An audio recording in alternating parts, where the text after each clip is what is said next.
Vâng, qua một thời gian thi đấu trong 3 ngày, hôm nay giải bóng đá khu du lịch sinh thái đã kết thúc trong sự tươi đẹp và không có những chấn thương nặng nề đối với các cầu thủ. Ở cái giải năm nay chúng tôi có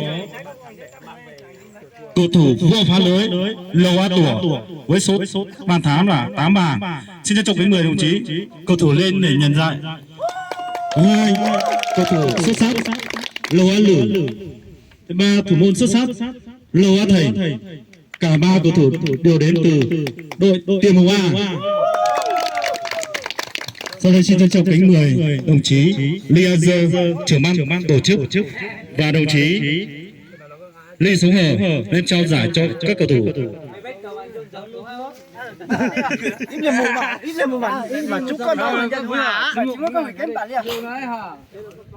Cái gì mù mà đi chúc rồi. Nhưng mà bảo đế ơi, chị chơi nhỏ ơi. Có gì thì anh em đổi sau ảnh với đẹp. Còn tí đổi sau chuẩn bị. Này chị camera. Chờ với cầu thủ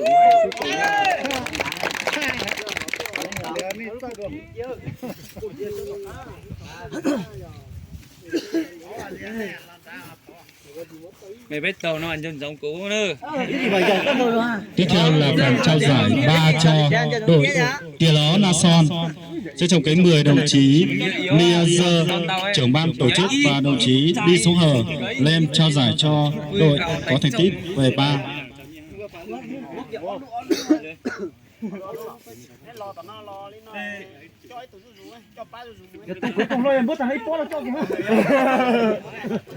Từ lượt đá mà cho tàn thôi. Thánh truyền tôi thấy cho tàn cho đó. Có cho tàn thôi muốn không? Chỉ là các buôn tệ không?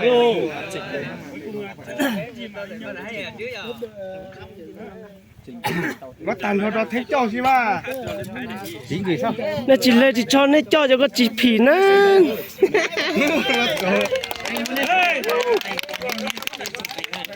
Chúng ta lên tao kiểu mà.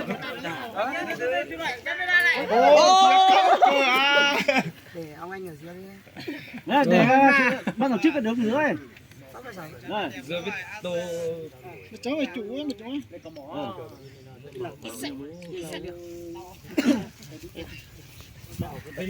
Có được chưa? Ngủ bé đó. Đó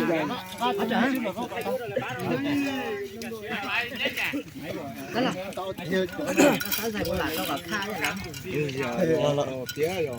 Tối đi con tàu đó. Tiếp theo là phần trao giải nhì cho đội Dương B. Trong cả giải Dương B cũng là một đội có những trận đấu rất hay, bao gồm thắng thành tích tốt, nhất bảng A và tiến tới trận chung kết. Các bạn hãy để đội Tiền Hồng A thắng với tỷ số 5-0.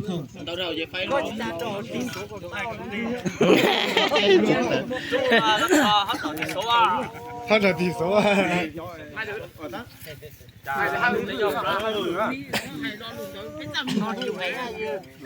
chủ yếu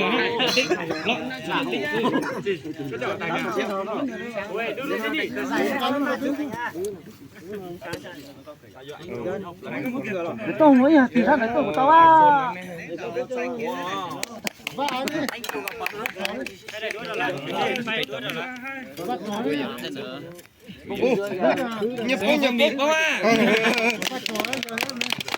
Một lần nữa xin chúc mừng đội Dương B.